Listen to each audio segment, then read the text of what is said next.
আসসালামু আলাইকুম সবাইকে। আমি আদনান হাবিব বলছি চংচিং চীন থেকে। আজকে দুঃখ ভারাক্রান্ত মন নিয়ে আপনাদের সাথে হাজির হয়েছি। আপনারা সবই জানেন এবং বুঝেন, যদিও আমি বঙ্গবন্ধু শেখ মুজিবুর রহমান না, বাট আজকে কথাগুলো বলতে হচ্ছে এইরকম করেই, বিকজ অফ চায়নাতে 15 থেকে 20% ইউনিভার্সিটি বাংলাদেশি শিক্ষার্থী ভর্তি ব্যান করে দিয়েছে।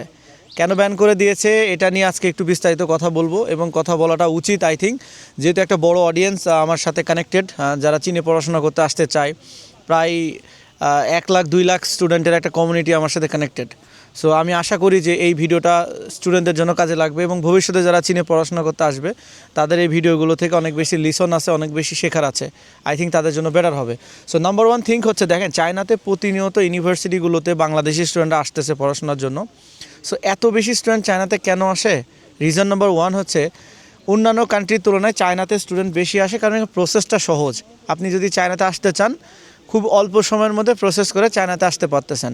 সেকেন্ড ব্যাপার হচ্ছে যে এখানে খরচের ব্যাপারটা অনেক কম খরচে চীনে পড়াশোনা করা যায়। কাইন্ড অফ বাংলাদেশের প্রাইভেট ইউনিভার্সিটিতে পড়তে যদি আপনার 10 থেকে 15 লাখ টাকা বাজেট লাগে, তার অর্ধেক বাজেট হইলে আপনি চায়না থেকে ব্যাচেলর শেষ করতে পারতেছেন। 3 নম্বর বড় কারণ হচ্ছে, এখানে যে ইউনিভার্সিটিগুলো আছে সেগুলো ওয়ার্ল্ড র্যাঙ্কিংয়ে অনেক ভালো। ওয়ার্ল্ড র্যাঙ্কিং মোটামুটি 100 থেকে 1000-এর ভিতরে অনেক চাইনিজ ইউনিভার্সিটি আছে যেগুলোতে পড়াশোনা করা যায়। পরের ব্যাপার হচ্ছে স্কলারশিপ। চীন বর্তমান সময় বিদেশি স্টুডেন্টদের যে স্কলারশিপ ফ্যাসিলিটিসগুলো দেয়, এই স্কলারশিপগুলো আউটস্ট্যান্ডিং, এবং এত স্কলারশিপ দেওয়ার কারণে কিন্তু ইন্টারন্যাশনাল স্টুডেন্টের একটা হাব হয়ে গেছে চীন। স্টুডেন্ট এখানে আসতেছে, তাদের এডুকেশনগুলো কমপ্লিট করতেছে। কিন্তু এটার একটা বড় নেগেটিভ সাইড নিয়ে যেহেতু আজকে কথা বলবো, স্টুডেন্ট যেমন এত বেশি আসতেছে, এখানকার পরিবেশগুলো কিন্তু দিন দিন খারাপ হয়ে যাইতেছে।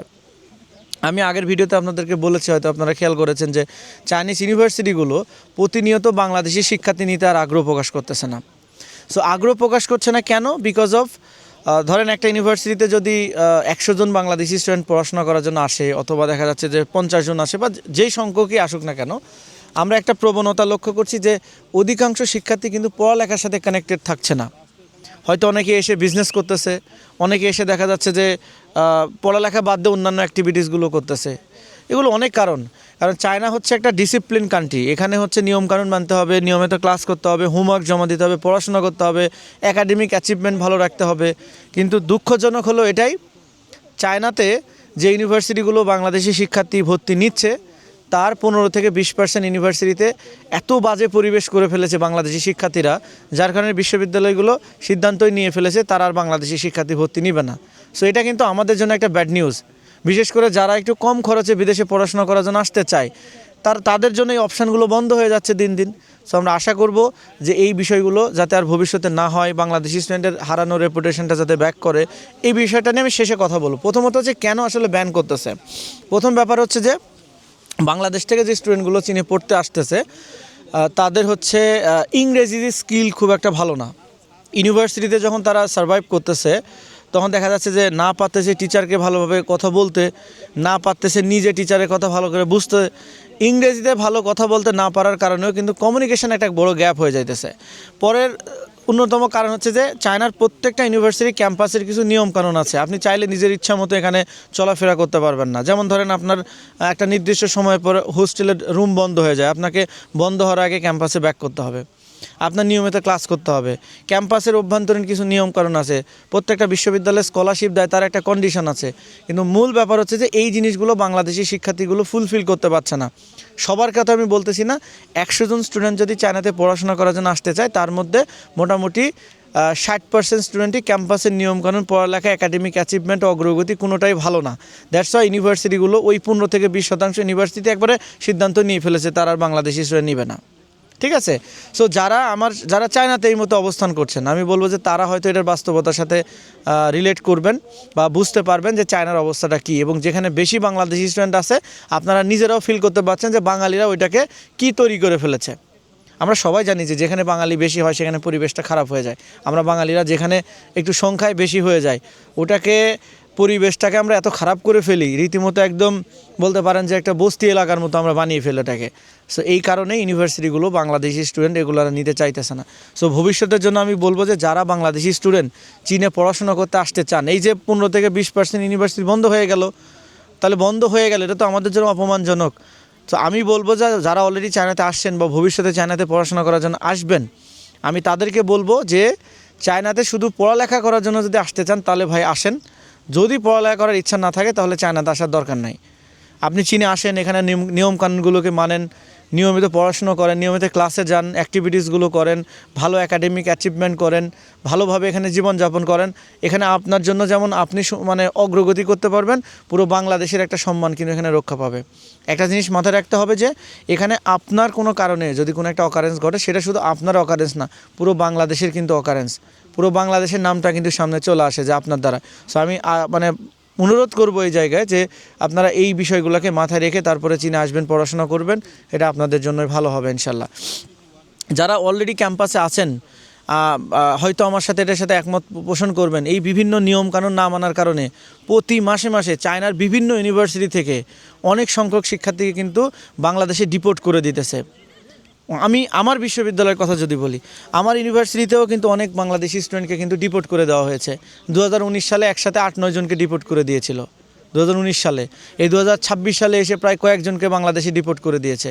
কেন করে দিয়েছে জানেন? ডিপোর্ট করে কেন দিচ্ছে? ভিসা বাতিল করে বাংলাদেশে কেন পাঠিয়ে দিতেছে?